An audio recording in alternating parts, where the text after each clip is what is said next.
말씀 보시겠습니다. 디모데전서 1장 12절부터 17절까지 교독합니다.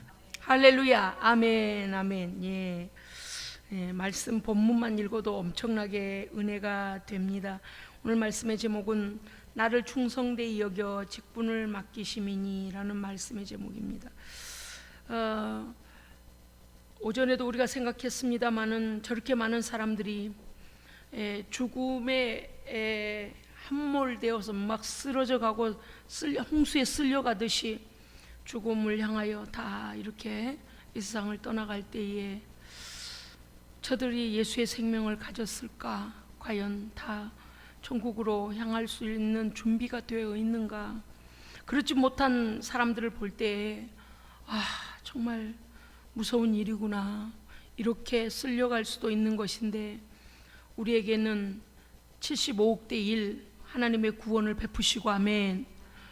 하나님은 그 자신이 자원하여 희생하시고요, 우리의 구원을 위하여 하나님 자신이신 예수님께서 자신이 희생하셔서 우리를 살려주신 것이 얼마나 감사한가. 오늘 사도 바울이요, 하나님 앞에 정말 드릴 말씀이 없는 거죠. 그렇지만 오늘 18절에 보면 아들 디모데야, 내가 내게 이 교훈을 명하노니, 아들 디모데에게 사도 바울은 하나님 앞에서 얼마나 쓸모없는 사람이고 부족한 사람이고 부끄러운 사람인데 하나님께서 넘치는 풍성한 은혜를 내게 주셨을 뿐만 아니라 하나님의 것을 맡기운 바가 되었다라는 거죠. 하나님의 것을 맡겨주셨다는 거죠. 우리가 만약에 우리에게 가진 어떤 귀중한 것을 누군가에게 맡긴다면 믿을 만한 사람에게 맡길 것입니다. 그 사람이 사기꾼, 도적놈, 어디를 봐도 신실하지 않는 그럴 사람 같으면 일을 맡기지도 않고 우리의 보물을 맡기지 않겠지요. 그런데 사도 바울은 아무리 생각해봐도 자신이 예수님에 대하여 알지 못할 때, 복음에 대하여 정확히 깊이 복음을 깨닫지 못할 때에는 그 하나님이시며 하나님의 아들이신 예수를 죽이는 일에 앞장서고 믿는 자들을 죽이는 일에 앞장섰던, 정말 부끄러워서 뒤도 돌아보기 싫은 그런 부끄러운 위치에 있었던 사람을 하나님께서 어떻게 하나님의 일을 맡기냐는 거죠. 천국 열쇠를 맡기냐는 거죠. 말하면 말할수록 정말 자신은 부끄러울 수밖에 없는 그러한 사람인데, 오늘 말씀은요, 우리에게 굉장한 위로와 용기를 주시는 말씀이 있습니다. 어디에, 어느 쪽의 말씀인가 하면 우리를 하나님께서 우리에 대하여 오래 참아주셨다는 겁니다. 아멘. 너무 감사. 여러분 한번 생각해 봅시다. 하나님께서 우리가 하나님 앞에 악하고 하나님을 배반했던 모습으로만 판단하신다면 어떻게 우리가 하나님 앞에 이 믿음을 받았으며 구원을 받을 수 있겠습니까? 그런데 하나님께서 우리가 자격 없는 것, 못된 것, 하나님을 배반한 것, 믿으려는 생각조차 하지 않는 것 다 아셨어요. 아니, 하나님의 말씀의 바깥으로 계속 반대로만 향하여 있었던 것 다 아셔요. 우리의 연약함 아셔요. 다 아시는데도 하나님 뭘 하고 계셨는가 하니 15절 보면 모든 사람이 받을 만한 이 말이요, 그리스도 예수께서 죄인을 구원하시려고 세상에 임하셨다 하였도다. 그런데 자신은 죄인 중에 괴수다. 사도 바울만 죄인 중에 괴수였겠습니까? 사도 바울은 그래도 하나님을 사랑하려는 마음, 하나님을 사랑하는 마음이라도 있었잖아요. 우리는 하나님도 사랑하지 않았어요. 성부 하나님을 사랑한 것도 아니었어요. 복음을요, 우리는 멸시했고요. 예수 믿기 전에 우리 모습 보세요. 그냥 이 세상에서 정말 쓸어버려도 아무 말도 못할 우린 그런 사람들 아닙니까? 그런데 오늘 12절에 보면 나를 능하게 하신 그리스도 예수, 우리 주께 내가 감사하고 있다라고 사도 바울은 말하고 있습니다. 왜냐하면 우리 주 예수는 사도 바울에게 있어서 모든 것을 가능하게 하신 주님이십니다. 아멘. 원수된 자의 자리에서 하나님의 보냄받은 아포스톨로스, 하나님의 심부름꾼, 하나님의 귀중한 편지를 받아서 그것을 예전 같으면 그 왕이 그 사신에게 암행어사 그 중요한 문서를 가지고 꼭 그 신뢰할 만한 신하에게 보내잖아요. 어디 어느 도에 가서 이걸 전해라 할 때 말이죠. 그것처럼 하나님의 귀중한 문서를, 하나님의 귀중한 복음을 맡겨주신, 그래서 사도 바울은요 자신을 능하게 가능하게 했다. 뭘 가능하게 했는가 하면 모든 것이 전혀 가능하지 않은 사람을 하나님의 사람으로 가능하게 하신 하나님을 찬송하고 있습니다. 아멘. 사도 바울이 생각하는 것은 어떠한 하나님을 사랑하고 순종하고 하는 것을 자격으로 여긴다면 사도 바울은 정말 하나님께서 뒤돌아보지도 않아야 돼요. 그런데 사도 바울은 생각하면 어떻게 나 같은 것을 그 귀중한 하나님의 복음을 맡기셨을까? 그리고 뭐예요? 나라와 나라 사이의 경계를 뛰어넘는 이방인에게로 가서 하나님의 복음을 전하여 그들을 살려내는 일에 사신과 같이 영사와 같이 썼다는 거죠. 참 놀라운 일입니다. 그래서 우리에게도 예수 그리스도는 우리를 능하게 하신 예수님이십니다. 아멘. 저는요 예수 믿고 가능해진 게 너무 많아요. 예수 믿고 인생관이 바뀌었고요. 예수 믿고요 무엇을 위해 살아야 되는지가 고차원적으로 바뀌었습니다. 만약에 저도 예수님을 만나지 않았다면 보통 사람들이 사는 무엇을 먹을까, 무엇을 입을까, 무엇을 마실까라에 거기에다가 푯대를 주고 기준점을 두고 살았겠죠. 그런데 그거 이상의 보이지 않는 세계를, 보이지 않는 영원한 생명의 세계를 보이는 세계에 가지고 와서 적용하고 삽니다. 엄청난 거거든요. 엄청난 거거든요. 그렇습니다. 우리 구주 예수 그리스도는 우리의 불가능을 가능케 하시는 주님이십니다. 아멘. 무엇으로요? 십자가의 능력으로요. 아멘. 그 다음에 보면은 사도 바울이 12절에서 나를 충성되이 여기셨다. 저 이 말씀 참 부끄럽기도 하고 감사하기도 해요. 첫째는 예수님께서 사도 바울에 대하여서 소중히 여겨주시는 장면들이 이미 사도 바울의 그 간증 가운데 이미 나오고 있는데요.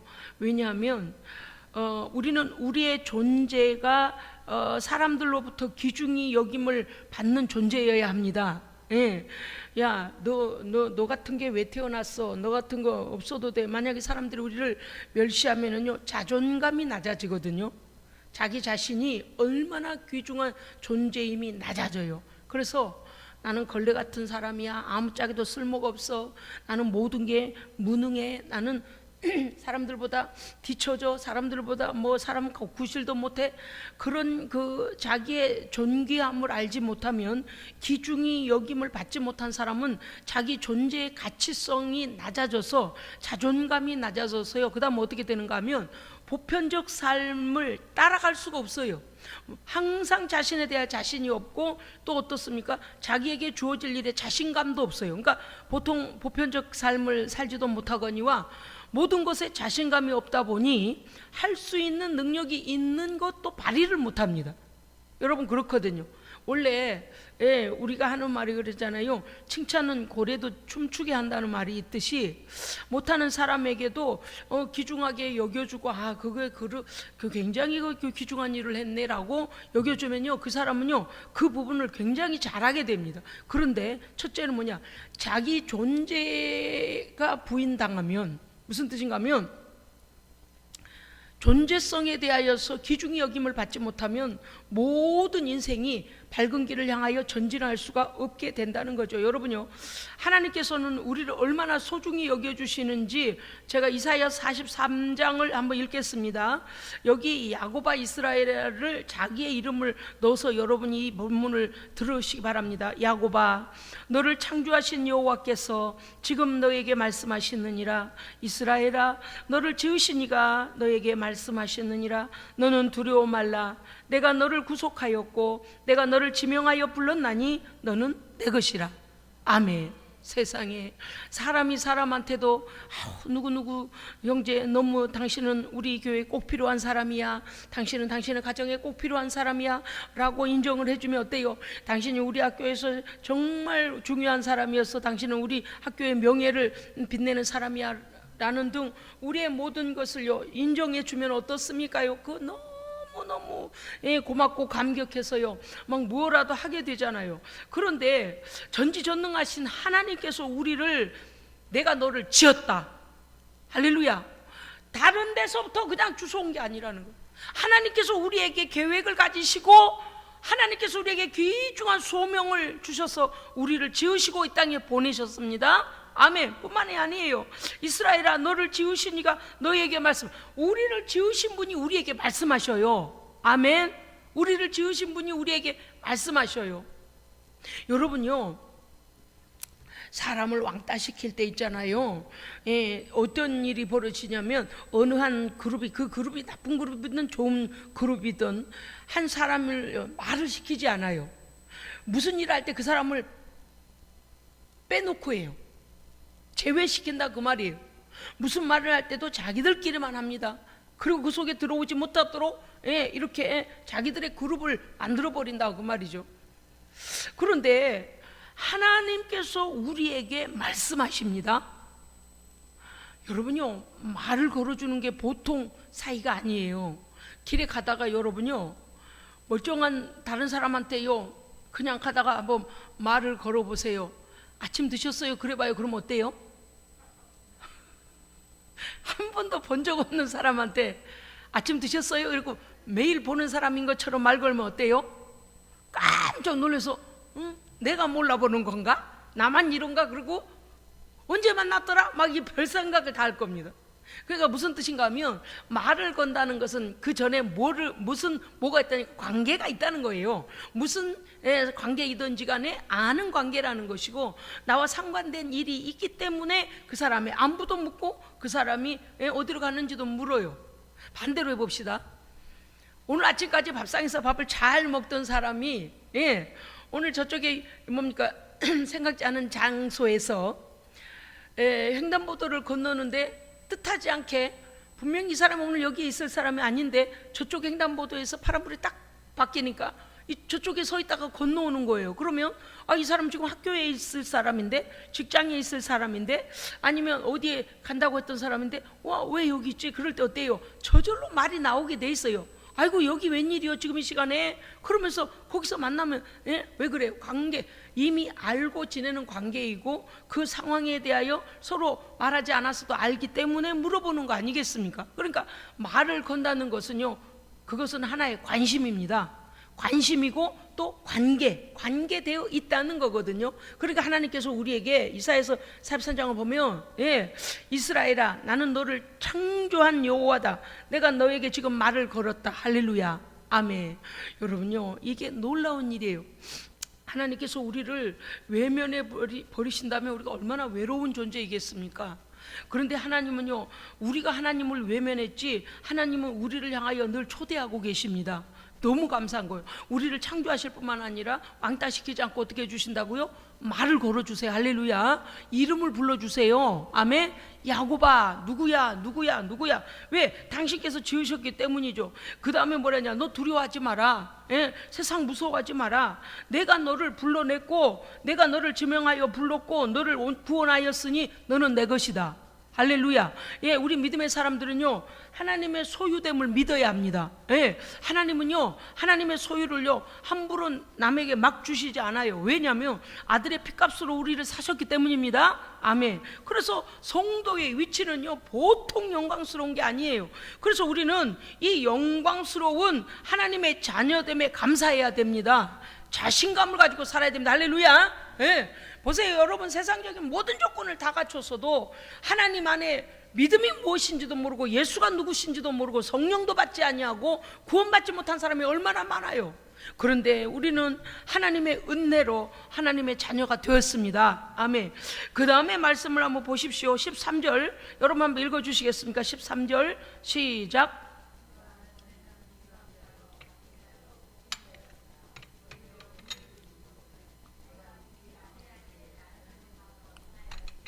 주여, 무슨 뜻인지 이해가 되십니까? 바울이 예수 그리스도에 대하여, 그 복음에 대해, 하나님의 아들에 대하여 알지 못하고 행한 것을 하나님께서요 긍휼히 여겨 주셨다는 거예요. 네가 몰라서 그러는구나, 네가 몰라서 예수 믿는 자를 받게 하는구나 라고 여겨 주셨다는 거예요. 나는 이 말씀이 정말 그래서요 우리가요 의도적으로 범죄하지 않고 실수한 것은 하나님 앞에 회개하면 다 용서하십니다. 아멘. 그러니까 이게 뭔가 하면 성령께서 우리에게 감동하실 때는 순종해야 되고요, 때때로 우리가 너무 조급해서 또는 우리가 인본주의에 묶여서 우리가 하나님의 뜻을 깨닫지 못하고 행한 것들 어때요? 깨달으면 빨리 회개하면 돼요. 보세요. 전에 비방자요, 박해자요, 폭행자로 행했어요. 그런데 오히려 하나님은 나를 불쌍히 여겨주셨다. 왜냐하면 예수 그리스도에 대하여 내가 알지 못했기 때문에 하나님은 그 부분을, 바울을 긍휼히 여기셨다는 겁니다. 아멘. 우리에게 소망이 있는 거예요. 저는 이 말씀을 볼 때에 너무 소망이 있었어요. 하나님께서 우리를 이렇게까지 불쌍히 여기시는구나. 그 다음에 14절에 보면 우리 주의 은혜가 그리스도 예수 안에 있는 믿음과 사랑에, 하나님의 은혜, 주의 은혜가 자신에게 넘치는데 어떻게 넘쳤는가 하니 믿음에 넘치게 하셨고요. 할렐루야. 넘치는 믿음을 바울에게 주셨습니다. 그래서 바울은요 박해를 받고 굶고 매를 맞아도 그 믿음이, 넘치는 믿음을 가졌기 때문에 변하지 않았어요. 쉽게 돌아서지 않았어요. 할렐루야. 우리도요 믿음이 견고해야 되고요, 믿음이 넘쳐야 됩니다. 믿음이 넘치면 무슨 일이 일어날까요? 믿는 대로 되어지는 기적을 보게 됩니다. 이거 엄청난 일이에요. 그 다음에 오늘 14절의 말씀은 뭐냐 하니까 그리스도의 사랑이 그에게 넘쳤도다. 그렇죠. 그가 행한 대로 받는 자였다면 정말 네가 어디 감히 이렇게 될 거 아니겠습니까? 그런데 네가 몰라서 그랬지. 그리고 긍휼히 여겨주셨다는 거예요. 그리고 바울이 회개할 때에 오히려 하나님의 사랑을 그에게 넘치도록 부어주시니 그가 예수님을 전하지 않고는 견딜 수가 없었어요. 하나님의 그 사랑을 알고 나니까 세상에 이런 사랑이었구나, 하나님은 나를 너무나 사랑해서 그 아들을 보냈구나. 그래서 어떻게 했다고요? 다메섹에 예수 믿는 자를 죽이러, 잡아 죽이러 가던 다메섹에서요 예수님 만난 후에 어떻게 했다? 거기서부터 전도했다니까요. 와, 사람들이 얼마나, 저 사람 제정신인가? 저 사람 우리 나는 그 사람들이 그렇게 오해했다는 게 이해가 되는 게 뭐냐면, 아까 공문서 가지고 우리 잡아 죽이러 온다고 내가 소문을 들었는데 그 바울이 여기 와서 우리들을 예수를 믿으랜다? 예수 믿는 자들 잡아 죽겠다고 다메섹에 오고 있다고 내가 들었는데 우리한테 예수를 믿으랜다. 그러니까 보통 사람들이 안 믿어졌겠죠. 근데 바울은 깨닫고 나니까 어때요? 그 넘치는 하나님의 사랑이, 그래서 다메섹에 있는 모든 자들에게도 이 사랑, 하나님의 이 넘치는 사랑을 그가 전하지 않고는 견딜 수가 없었습니다. 사람들이 오해를 하거나 말거나 막 전도한 거예요. 그 다음에 그가 뭐래요? 하나님의 은혜, 주의 은혜가 그에게 넘쳤습니다. 아멘. 여러분요, 은혜는 카리스라고 하잖아요. 은혜는 뭐예요? 받을 자격이 없는 자에게 선물을 주는 거예요. 그렇죠? 받을 자격이 없는 자에게 선물을 주는 그 선물, 하나님께서 거저 주시는 그 선물이 우리에게 넘쳐야 됩니다. 저는요 참 감사한 게 뭐냐면, 사실 어떤 면으로 봐도요, 우리 예수님의 교회는 하나님의 사랑받는 교회입니다. 사랑받는 교회예요. 왜냐하면 우리 교회를 만나고 나면요 구원에 관하여 심각하게 생각하지 않은 사람 없어요. 구원에 관하여, 성령님에 관하여 아무 준비 안 하고 그냥 흘러가는 사람은 아무도 없어요. 어찌됐든 간에 하여간 예수님 교회 만나면 자기의 영혼의 문제, 구원의 문제, 천국과 지옥의 문제, 성령님을 만나는 문제 반드시 짚고 넘어갑니다. 그리고 성령을 받습니다. 할렐루야. 이 부분이 놀라운 거예요. 그거 아세요, 여러분? 하나님께서 어떠한 교회를 통하여서 그 예수의 생명력을 내어 보내신다는 것은 우리 교회를 사랑하고 계시는 겁니다. 성령님이 역사하시는 교회예요. 이게 얼마나 중요한 일입니까? 그러니까 오늘 우리 안에 예수 그리스도의 은혜가 넘쳐야 되고, 믿음이 넘쳐야 되고, 사랑이 넘치는 교회요 성도가 되어야 합니다. 아멘. 그러면요 이 땅에 사는 날 동안에 걱정이 없어요. 할렐루야. 걱정이 없어요. 그 다음에 보면 바울이 오늘 우리에게 또 뭐라고 했나니까, 우리가 이사야 43장을 통해 4절을 통해서 바울이 받은 오늘 하나님의 은혜와 사랑과 믿음이 내게 넘치도록 하나님 풍성하게 하셨다라는 부분을 이사야 43장 4절로 한번 제가 읽을 테니 보십시오. 내가 내 눈에, 이거는 하나님 자신 내가가 아니고 네가라는 내가예요. 네가 내 눈에 보배롭고 존귀하며, 할렐루야. 하나님께서 나를 보실 때에 그냥 소중히 여기는 정도, 나를 창조하시고 내가 너한테 지금 말을 걸고 있다 이 정도 끝내시는 게 아니고, 내 눈에는 네가 내 눈에 보배롭고 존귀하고 내가 너를 사랑하는, 너는 나의 자녀다. 성경에 이사야서 43장 4절에 보면 네가 내 눈에 보배롭고 존귀하며 내가 너를 사랑하였은즉 너를 대신하여 많은 사람들을 내주고 그들을 네 생명을 대신하여 내주었다 그래요. 할렐루야. 여러분요, 사람만 내주었습니까? 오늘요, 하나님께서 하나님의 아들까지도 우리를 대신하여 내주었습니다. 죽는 자리에는 그 아들 내주고 우리는 살려주셨습니다. 이렇게 거저주시는 하나님의 은혜를 거절하다니 정말 주님 앞에 서면 저들은 할 말이 없을 거예요. 오늘 우리는요, 하나님께서 나를 소중히 여기실 뿐만 아니라 충성되이 여겨서 일을 맡기셨다는 사실을 믿어야 합니다. 아멘. 여러분, 성도에게는 무엇을 맡기셨습니까? 첫째, 하나님의 영광을 위하여 살아야 한다는 우리의 인생의 목표가 새롭게 주어졌습니다. 그렇습니다. 여러분, 아까도 말씀드렸습니다마는 가장 귀중한 것일수록 가장 신뢰되는 사람에게 맡기는 거예요. 그렇죠? 여러분, 만약에 내가 중요한 문서와 중요한 우리 가정의 중요한 것들을 누군가에게 맡겨두고 먼 나라로 여행을 간다면, 그런데 그 여행을 가서 내가 죽을지 살지 모른다 하면 이제 이것을 누군가에게 줘야 된다 하면, 내 자녀에게 줘야 된다 하면 가장 중요한 사람에게 맡길 겁니다. 마찬가지로 오늘 우리에게 하나님께서 하나님의 영광을 위하여 살도록, 하나님을 예배하도록 하나님의 예배를 맡기신 것은 우리를 믿어주시기 때문입니다. 아멘.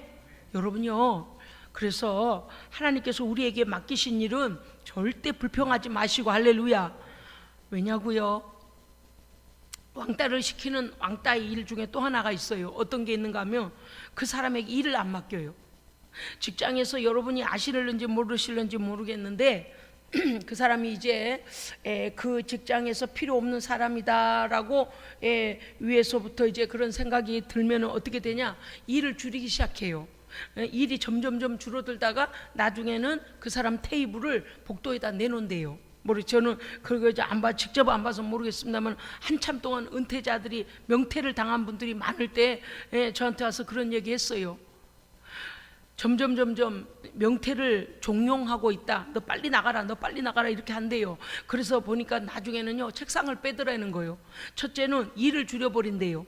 그리고 신입들한테 주고 그 젊은 친구들한테 일을 맡겨버린대요. 그래서 일이 점점 줄어들다가 나중에는 막 뭔가 시간이 남아돌고 해야 되는 일을 해야 되는데 할 일을 안 줘서 못 하겠다는 거예요. 할 일을 안 줘서 회사 가서 앉아있기가 너무 미안하다는 거예요. 그러더니 나중에는 일이 점점 줄더니 테이블을 바깥으로 내버리더라는 거예요. 그래서 여러분이 혹시 뉴스나 그런 데서 보셨는지 모르겠는데요, 억지로 명퇴를 시키니까는 어떻게 되는가 하니 책상 같은 의자를 갖다 밖으로 내놓고 그냥 무슨 복도에 마치 뭐라 그럴까요? 무슨 그렇게 그냥 그렇게 몇 날 며칠을 그냥 버티는 그런 사람도 있었어요.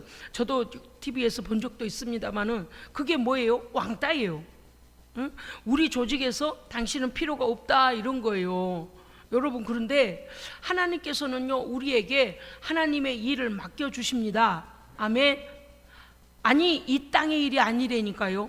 회사에서 자기의 일을 맡기지 않고 점점 일을 줄여버리고 그 사람이 하던 일을 뺏어가지고, 야 김대리 네가 해, 야 박주임 네가 만약 이렇게 맡겨버리면 어때요?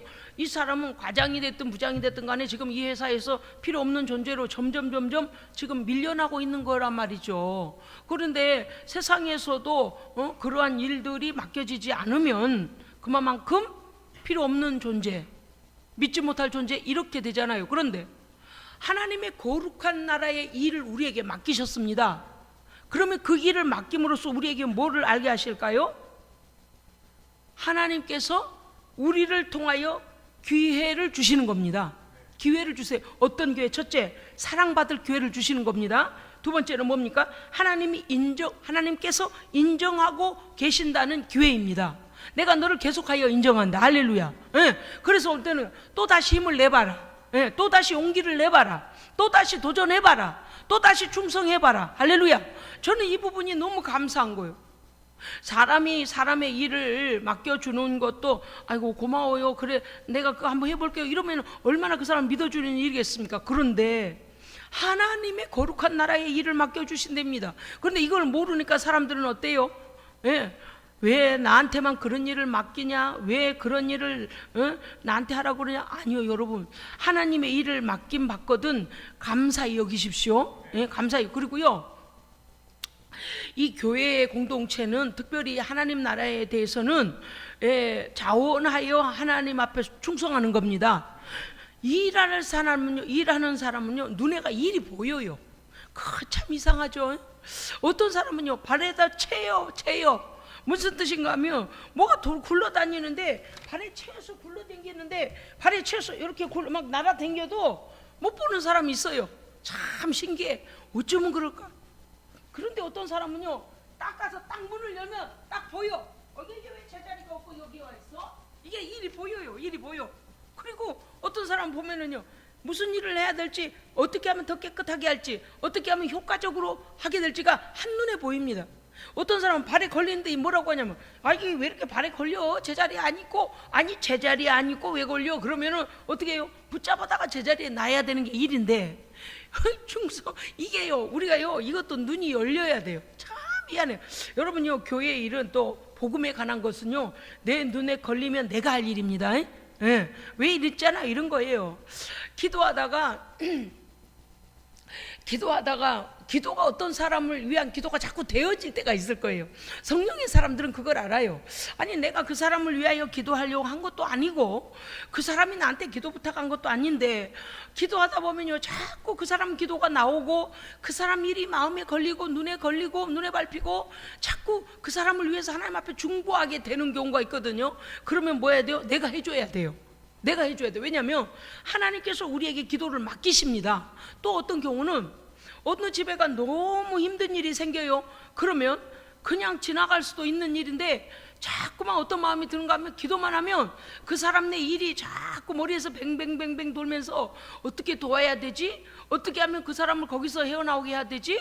어떻게 해야 되지? 하나님 방법을 주세요. 우리도 모르는 사이에 그 사람의 일이 우리의 입술을 통하여 기도가 되어지고 하나님께 의탁되어지고 그 다음에 내가 어떻게 해서 그 사람을 바른 길 좋은 길 이겨낼 수 있는 길로 인도할까라고 우리 안에서요 하나님 선한 마음을 부으세요. 이게 뭡니까? 맡겨진 바인 것입니다. 아멘. 그래서 성령 안에서 기도하는 사람들은 하나님의 뜻이 무엇인지를 분별한다는 게 뭔가 하면 하나님의 급하신 마음이 우리에게 부어집니다. 그래서 무슨 일부터 시작해라, 누구네 집부터 챙겨라, 누구부터 해라, 이런 하나님이 순서를 주시는 거예요. 이게 하나님의 마음이죠. 그게 하나님의 뜻이라는 거예요. 그러니까 하나님께서는 보이지 아니하시는 존재하시는 분이시지만 보이는 우리를 통하여 하나님의 손과 발이 되어 일하라고 하시는 것입니다. 아멘. 그래서 제가 오늘도요 우리 교회는 맨날 주일마다 이렇게 맛있게 먹고 잔치를 해서 제가 얼마나 고맙고 또 막 빚진 느낌이 있고 감사하기도 해요. 이제 그럴 때마다 어떤 생각이 드는가 하면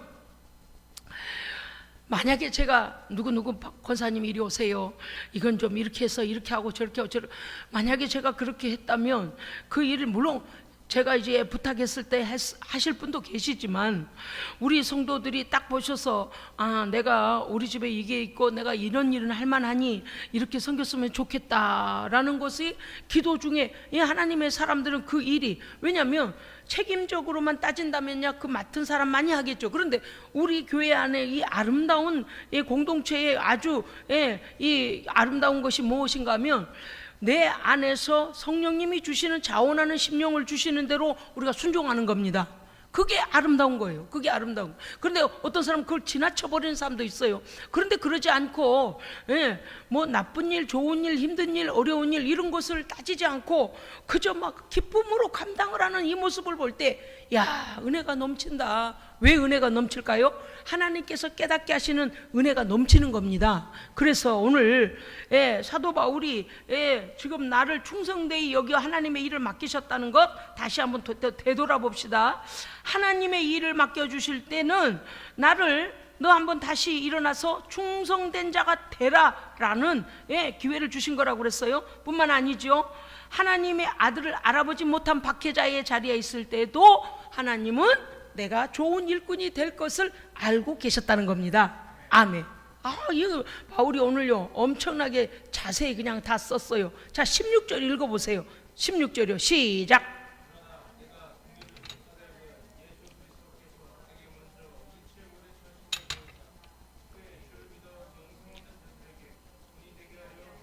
할렐루야. 저는요 16절 읽는데 눈물이 나더라고요. 16절 읽는데 눈물이 났어요. 왜냐니까 앞에서 사도 바울이 계속 나는 포악자요, 비방자요, 박해자요, 막 이렇게 하나님을 반대하던 자다라고 고백을 했는데 16절 가면 그 와중에서 내가 하나님께 긍휼을 입은 까닭은 예수 그리스도께서 나에 대하여 먼저 일체 오래 참아주신 거랍니다. 할렐루야. 막 이 말씀을 생각하니까 너무 눈물 났어요. 우리가요 하나님의 은혜를 알지 못하고 천방지축으로 뛰댕기고 범죄하고 죄짓고 더러운 짓 다 하고 돌아다닐 때 하나님께서 뭐래요? 참아주고 계셨다는 거요. 다 하시면서 왜? 목적이 있었답니다.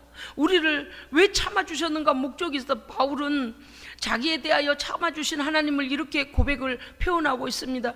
내가 주를 믿게 된 이후에는 영생 얻은 자들에게 믿음의 본이 되게 하려고 그러신 것이다. 아멘. 여러분요, 하나님께서 우리가요 하나님 앞에 좀 말도 안 되는 정말 천방지축으로 뛰고 교만하고 정말 자만하고 엉망진창일 때 왜 이렇게 우리를 참아주셨을까? 우리를 변화시켜서 하나님의 영생 얻는 길이 무엇인가를, 영생의 길을 다른 사람들에게 말하게 하려 하심입니다. 아멘. 그거예요. 그러니까 이 말씀이 너무 은혜로운 게 뭔가 하면 사람들은 우리 보고 보이는 대로 평가를 해요. 야, 쟤 엉망진창인 놈이야. 쟤 못 배운 놈이야. 돈 없는 놈이야. 쟤는 아무것도 안 될 놈이야. 쟤는 막 이렇게 우리를 막 비방하고 그렇게 하는데요, 하나님은 우리를 그렇게 하시지 않으셨다는 거 아니에요? 우리를 보고 뭐래요? 너는 보배로운 존재야. 할렐루야. 너는 존귀한 존재야. 지금은 깨닫지 못해서 천방지축으로 날뛰고 교만하고 나를 반대하고 네가 믿음에서 떠나 있지만 네가 내게 돌아와서 믿음의 이 진리를 깨달은 이후에는 네가 나를 배반하지 아니하고 많은 사람들을 옳은 대로 돌아오게 하는 내 사명을, 내 소명들을 감당할 자임을 내가 알고 너에 대하여 참는 거다 라고 하셨다는 거죠. 할렐루야. 그러니까 사람들은 나의 가치를 알지 못할 때도 하나님은 나의 가치를 알고 계신다는 거죠. 그런데 그것이 하나님 보실 때 그런 가치로움인가 아니었어요. 하나님 보실 때는 형편없어요. 그런데 하나님 우리를요 형편없다고 아니하신다니까요. 완전하신 하나님이 오히려 우리에게 뭐래요? 존귀한 자, 보배로운 자, 사랑스러운 자. 할렐루야. 자, 따라합시다. 존귀한 자, 보배로운 자, 사랑스러운 자, 나의 일을 맡을 자, 그런 자로 우리를 여겨주셔서 오래 참아주셨답니다. 할렐루야. 저는요 오늘 설교 준비하면서요 이 부분 16절에서 너무 눈물이 났어요. 바울이 막 예수님을 몰라서 그렇게 이리 뛰고 저리 뛰고 사람을 어떻게 하면 예수 믿기만 해봐라 내가 다 멀쩡시키지 라고 돌아다닐 때도 주께서 눈물을 흘려가며 기다리신 거 아닙니까? 네가 예수를 만나고 네가 예수를 알게 되면 네가 어떠한 일들을 감당해야 돼. 네가 생명을 내놓고 하나님의 나라 복음을 증거할 자이다 라는 것, 그걸 알고 계셨기 때문에 참아주셨다는 거죠. 할렐루야. 여러분요, 우리 안에는 하나님께서 우리를 귀히 여기시고 존귀히 여기시고 보배롭게 여기시고 사랑스럽게 여기시는 부분이 분명히 있습니다. 믿으시기 바랍니다. 여러분, 세상 사람이요 여러분 다 멸시하고요, 세상 사람들이 여러분을 밟고, 세상 사람들이 여러분을 비난하고, 세상 사람들이 여러분을 정죄하고, 세상 사람들 아무도 여러분의 편이 돼주지 않을 그때에도 하나님이 내 편이심을 믿으시기 바랍니다. 하나님은 나를 믿어주심을 믿으시기 바랍니다. 너는 보배로운 존재야. 너는 존귀한 존재야. 너는 사랑스러운 존재야. 할렐루야. 그렇습니다. 여러분, 하나님이 우리에게 일을 맡겨주신 것은 다시 기회를 주신다는 사실을 우리가 기억하면서, 하나님은 우리에게 뭐라고 말씀하십니까? 네가 죽도록 충성하라. 그러면 생명의 면류관을 내게 주리라. 아멘. 우리가 온 마음을 다하여 최선을 다하여 하나님을 사랑하면 하나님께서 이미 우리에게 준비하신 상급이 우리에게 있습니다. 사랑하시고 존귀 여기시고 보배롭게 여기실 뿐만 아니라 너는 내 것이라 하나님의 소유 삼으시고 하나님의 영광을 위하여, 하나님의 뜻을 위하여 살게 하실 뿐만 아니라 하나님께서 우리를 위하여 준비하신 것들이 있음을 믿으시고, 할렐루야, 끝까지 세상이 우리를 다 짓밟아 절대 짓밟히지 마시고, 할렐루야, 절대 짓밟히지 마세요. 예? 하나님 나를 사랑하셔. 하나님 내가 믿음이 변치 않는 이상 하나님도 변하지 아니하셔. 내가 하나님을 거부하지 않는 이상 하나님은 나를 먼저 버리신 적이 없어라고 하나님의 그 사랑을 믿으시기를 주의 이름으로 축복합니다. 아멘. 기도하겠습니다. 하나님 아버지, 세상은 점점점 극한 이기주의로 치닫게 될 것을 이미 종말론에서 말씀하셨습니다. 아버지 하나님, 세상이 다 변화도 하나님만은 우리를 향하신 그 사랑, 그 은혜, 그 풍성하신 그 사랑 변하지 아니함을 우리가 믿사옵나니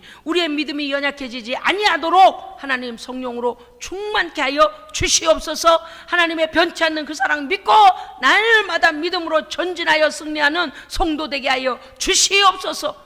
너는 내게 존귀한 자다, 너는 내게 보배로운 자다, 너는 내게 사랑스러운 자다라고 우리의 자존감을 높여주시는 하나님, 그렇습니다. 내 힘으로 사는 것이 아니라 하나님의 인정함을 받고 사는 하나님의 보배로운 존재로 살게 하여 주시옵소서. 우리 구주 예수 그리스도의 이름으로 간절히 기도드리옵나이다. 아멘.